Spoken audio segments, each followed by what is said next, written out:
ये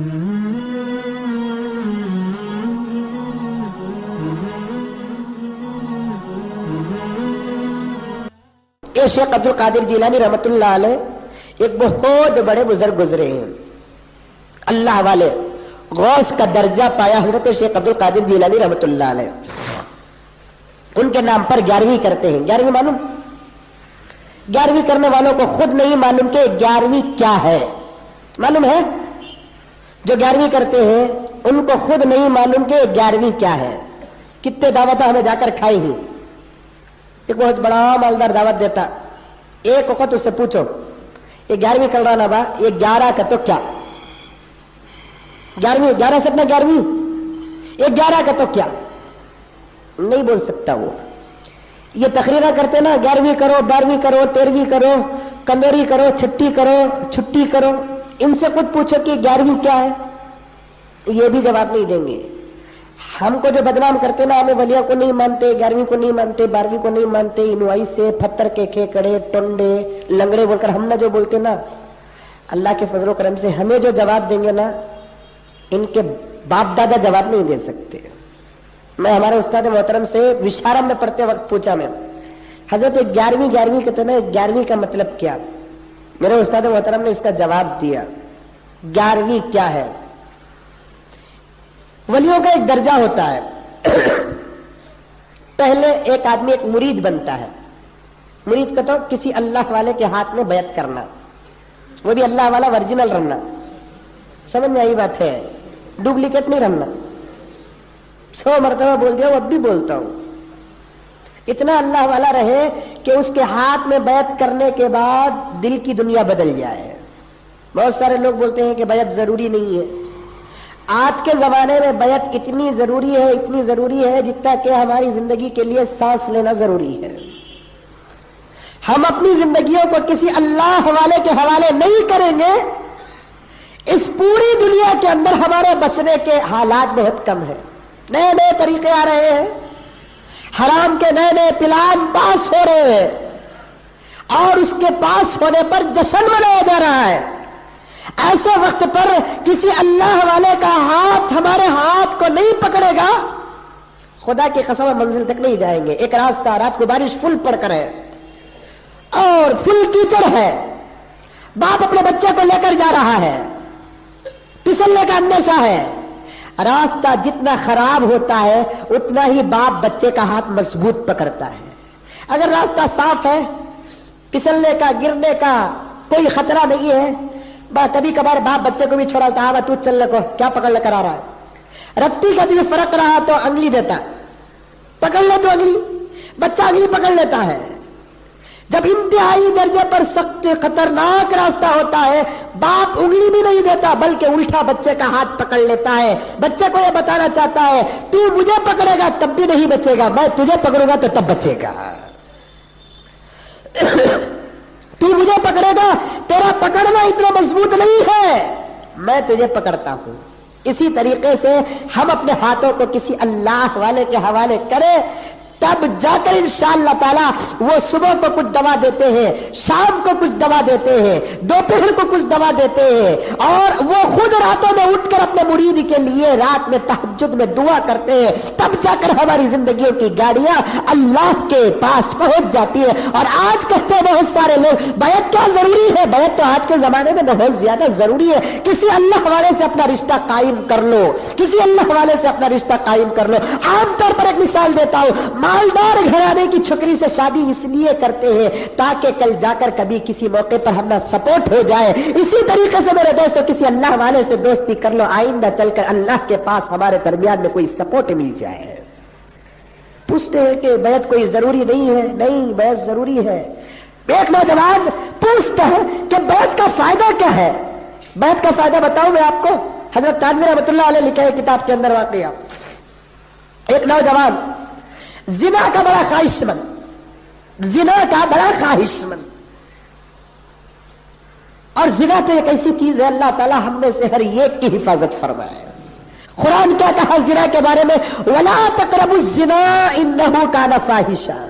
जिना के करीब भी जाओ को, शराब पियोने को बोलिया, जुआ खेलने को बोलिया, हराम खाने को बोलिया, लेकिन जिना का जहां हुक्म आया अल्लाह ताला क्या कहा, जिना के करीब भी जाओ उनको, जिना के करीब भी जाओ उनको। क्यों कि इन्नहु काना फाहिशा, वो बहुत ही बुरा अमल है। पूरे नौजवान बहुत ही जिना का आदी एक अल्लाह वाले के पास आया, आकर कहने लगा कि हजरत आपके हाथ में बैत करूंगा एक शर्त पर, वो ये कि आप मुझे जिना की इजाजत दीजिए। अल्लाह वालों को अल्लाह की तरफ से इल्हाम होता है, मरीज जैसा होता है इलाज भी वैसा ही किया जाता है। जैसा कि हुजूर के जमाने में एक साहबी आए, आकर कहने लगे कि या रसूल अल्लाह मैं कलमा पढ़ूंगा, एक शर्त पर मुझे झूठ बोलने की इजाजत दे दिया है। हुजूर ने फरमाया कि हाँ झूठ बोलो। एक साहबी आए, या रसूल अल्लाह मैं कलमा पढ़ूंगा, इस शर्त पर मुझे जिना की इजाजत दी जाए। हुजूर ने मरीज के हाल को देखकर इलाज बताया। उस अल्लाह वाले के पास वो आदमी आया, नौजवान, आकर कहने लगा कि हजरत आपके हाथ में बैत करूंगा, लेकिन एक शर्त यह है कि मुझे जिना की इजाजत दीजिए। हजरत ने फरमाया कि हाँ तुझे जिना की इजाजत मिलेगी, तू बैत कर ले, बस एक काम कर, नमाज की पाबंदी कर ले, सुबह शाम कुछ वजीफे हैं वो पढ़ लिया कर ले, जहां तक हो सके हलाल खाने की फिक्र कर ले। उसके बाद तुझे क्या मालूम, तुझसे ज्यादा एड्रेस मैं बताऊंगा अड्डों की। तुझे क्या मालूम, एड्रेस मैं बताऊंगा अड्डों की। अब वो कहने लगा बस तहज्जुद इतना पढ़ना सो पढ़ ले तू, नमाज इतना पढ़ना सो पढ़ ले तू, जिक्र इतना करना सो कर ले तू, दरूद इतना पढ़ना सो पढ़ ले तू, हलाल इतना खाना सो खा ले तू, जिना की तो इजाजत मिली है ना। अब अल्लाह वाले के हाथ में बैत हुई, एक दिन तहज्जुद पढ़ा। हजरत ने फरमाया कि पहली तहज्जुद तू मेरे साथ पढ़ेगा। अल्लाह वाले सुधारते हैं। बायजीद बुस्तामी रहमतुल्लाह अलैह का वाकया भी बड़ा मशहूर है। उनके जमाने में एक औरत बहुत बड़ी फाहिशा थी, बड़ी हसीन थी, बहुत बड़ा धंधा चलता था उसका। हर कोई उसके दरवाजे पर जाता था, अपना काम तमाम करके आता था। एक दिन बायजीद को मालूम हुआ कि मेरा पूरा गांव इस औरत की वजह से तबाह हो रहा है। हजरत बायजीद बुस्तामी सोचते हैं क्या पूरे गांव वालों को बुलाकर तकरीर करूं या उस औरत को जाकर सुधारूं। पूरे गांव वालों को बुलाकर तकरीर करने से बेहतर है कि उस औरत को सुधारूं, अगर वो औरत सुधर गई तो पूरा गांव सुधर जाएगा। अब हजरत बायजीद बुस्तामी एक दिन क्या गए, रात को ईशा की नमाज पढ़कर उस औरत के दरवाजे के पास जाकर खड़ गए, जाकर दरवाजा खिटखिटाया। बायजीद बुस्ताम के सबसे बड़े वली औरत को सुधारने के लिए गए। अगर कोई आज यहां वहां चले गया, क्या साहब यहां करिए, नहीं हजरत में सुधारने के वास्ते वो अब चलेंगी नहीं दल, वो समझ में आई बात, वो अल्लाह वाले थे। वो तुम्हें बोले ना हजरत जाकर उनको सुधारा, बोल को भाई सुधारने का ऐसा है, सुधारने का ऐसा जाकर बिगड़ को आ जाएंगे। समझ में आई बात, वो बायजीद बुस्तामी थे। गए दरवाजे के पास, जाकर दरवाजा खिटखिटाया तो उस हसीना का गुलाम नौकरानी आई, पूछी क्या बात है, तू कौन है। वो कहने लगी कि मैं उसकी बांदी नौकरानी हूं। बायजीद ने कहा हम नौकरों से बात नहीं करते, जा जाकर तेरी मलिका को भेज, हम उससे डायरेक्ट बात करेंगे। अब वो गई, नौकरानी कहने लगी कि माई आज तेरे दरवाजे पर एक बुड्ढा आया है, आज तक तो तेरे दरवाजे पर जवान खड़ा करते थे, आज तेरे दरवाजे पर बुड्ढा आया है और कहता है कि वो डायरेक्ट तुझसे बात करेगा। अच्छा, वो गई, देखती क्या है कि एक बुड्ढा है, पूछती है क्या है। कहने लगे बायजीद मैं बायजीद हूं, इस गांव का बहुत बड़ा बुजुर्ग हूं। तो वो औरत कहने लगी मेरे दरवाजों पे बुजुर्गों का क्या काम है। कहने लगे कि आज तेरे दरवाजे पर बायजीद को काम है, आज तेरे दरवाजे पर बायजीद को काम है। फिर बायजीद को कहने लगी आ जाओ अंदर। बायजीद ने पूछा एक रात का क्या लेती है। कहने लगी कि 100 दीनार लेती हूं। बायजीद ने कहा कि आज हम तुझे एक रात के 200 दीनार देंगे। तुझ जैसी हसीन औरत की कीमत सिर्फ 100 दीनार। वो औरत और परेशान होगी, आने वाला चुका था इन्हें बड़ा कर दे रहा है, कल से और रेट बढ़ जाएगा मेरा। आने वाला चुका रहा था, आज तो बढ़, चलो कल से रेट बढ़ जाएगा। अब जैसे 200 दीनार ले ली, बायजीद ने कहा सब तुझे 100 देते थे, मैं 200 दिया हूं, आज पूरी रात वही करेगी जो मैं कहूंगा। कहा बायजीद ने कहा कि जा, आज तक तू गंदी थी, आज जाकर गुस्ल करके आ। अब गई, अगर नहीं बोली तो पैसे पूछ लेगा उन्हें। गई, गुस्ल करके आई। अब गर्दन पे पल्लू था, बायजीद ने कहा कि इस पल्लू को जरा सर पे डाल ले, क्योंकि हसीन औरतों का सर खुला नहीं रहता। جب جیسے ہی سر پہ پلو ڈال لی، بايزيد نے کہا کہ کام کریں گے، پہلے تو اور میں مل کر 2 رکعت نماز پڑھیں گے۔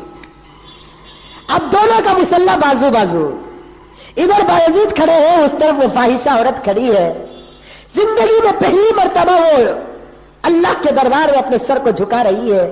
بايزيد نے غسل بھی کرایا، سر میں پلو بھی ڈلوایا، مصلی میں بھی کھڑایا، نماز کے لیے رکعت بھی بنوایا۔ جب سجدے کو بايزيد بھی گئے، وہ عورت بھی گئی، بايزيد سجدے میں اللہ تعالیٰ کے دربار میں دعا کرتے کہ مولا جتنی میری طاقت تھی وہ پوری طاقت صرف کر کے تیرے دربار میں اس کے سر کو جھکا دیا، ظاہر کو میں سوار دیا ہوں، باطن کو تو سوار دے۔ اب جیسے ہی یہ بھی نماز ختم کرتی ہے، وہ بھی نماز ختم کرتی ہے، نماز کے بعد فوراً اپنے کمرے کو گئی، پوری دولت لا کر بايزيد کے سامنے رکھ کر کہتی ہے کہ بايزيد یہ دولت لے لو اور تم میرے گھر سے فوراً چلے جاؤ، اس لیے کہ تمہاری وجہ سے مجھے شرم آ رہی ہے۔ اللہ والے اس طریقے سے بناتے ہیں۔ بايزيد بستامی نے ایسا بنایا تو بیعت کا یہی بہت بڑا اصل وجہ ہوتا ہے، آدمی بدل جاتا ہے، اس کا دل بدل جاتا ہے۔ ایک نوجوان آیا، آ کر کہنے لگا کہ ایک اجازت پر میں بیعت کروں گا، کیا کہ آپ مجھے زنا کی اجازت دیجیے۔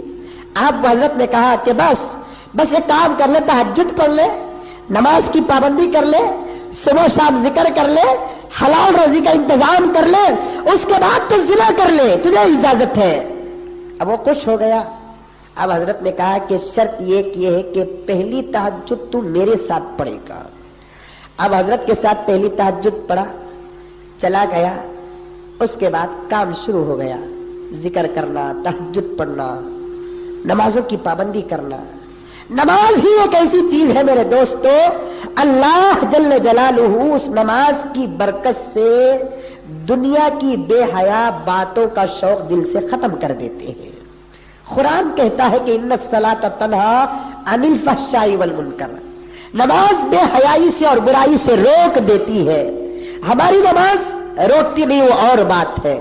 اب وہ تہجد کا پابند ہوا، نماز کا پابند ہوا، ذکر کا پابند ہوا، درود کا پابند ہوا، حلال روزی کا انتظام کیا۔ 8 دن کے بعد حضرت سے ملاقات کرنے کے لیے جب آیا، غور سے سنو، اپنی زندگی کو کسی اللہ والے کے حوالے کر دو۔ اب تک ہم نے اپنی زندگی کو دنیا والوں کے حوالے کیا، دکان کے حوالے کیا، بیوی بچوں کے حوالے کیا، دنیا کے ماحول کے حوالے کیا، کبھی سکون نہیں ملا۔ عہد کر لو کہ ہم اپنی زندگی کو کسی ایک اللہ والے کے حوالے کریں گے، اس نیت سے کہ مجھے خدا تک پہنچنا ہے، خدا کے رسول تک پہنچنا ہے، پھر اس کے بعد زندگی کا مزہ ہی کچھ اور ہوگا۔ تو وہ 8 دن کے بعد جب اللہ والے کے پاس اپنے پیر صاحب کے پاس آتا ہے، پیر صاحب نے مذاق سے پوچھا کہ بابا کیا تیرا بزنس برابر چل رہا ہے؟ کتنی لڑکیوں کو تو نے پٹایا؟ تو وہ نوجوان کہتا ہے کہ حضرت معاف کرنا، آپ کے ہاتھ میں بیعت کیا کیا میں؟ بیعت کے بعد زنا کرنا تو دور کی بات، عورت کو دیکھنا تو دور کی بات، جو داڑھی مڈاتا ہے اسے دیکھتے ہوئے بھی شرم آتی ہے، جو داڑھی مڈاتا ہے اسے دیکھتے ہوئے بھی شرم آتی ہے۔ کیوں؟ جو داڑھی مڈاتا ہے اس کے چہرے پر عورتوں کی مشابہت ہوتی ہے، اس سے بھی پردہ کرنے کا حکم ہے۔ امام ابو حنیفہ رحمۃ اللہ علیہ کے سبق میں سامنے بیٹھتے تھے امام محمد رحمۃ اللہ علیہ۔ امام محمد بالکل چھوٹے، داڑھی نہیں نکلی تھی امام محمد رحمۃ اللہ علیہ کو۔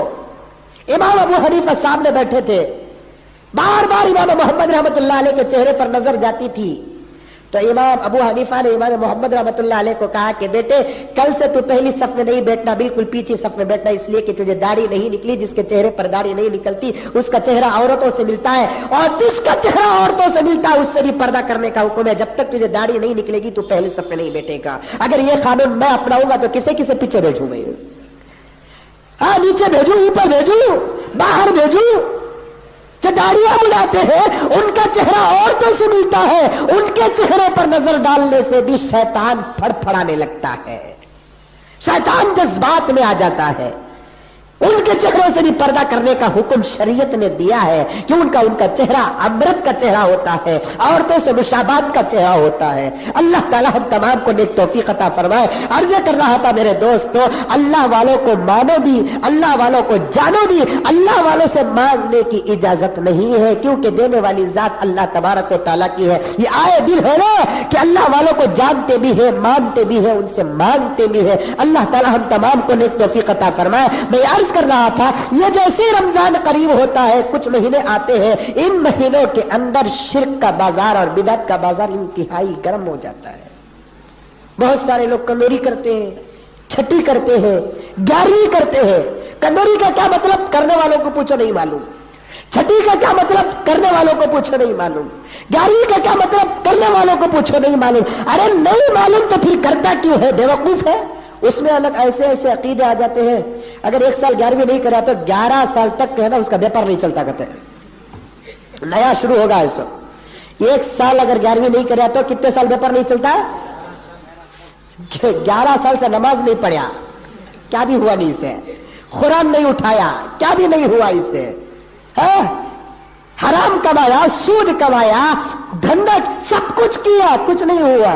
11ویں 1 سال نہیں کریا تو اب وہ 11ویں کرنے کے ایسے پیسے نہیں تھے، کیا کرتا انہیں؟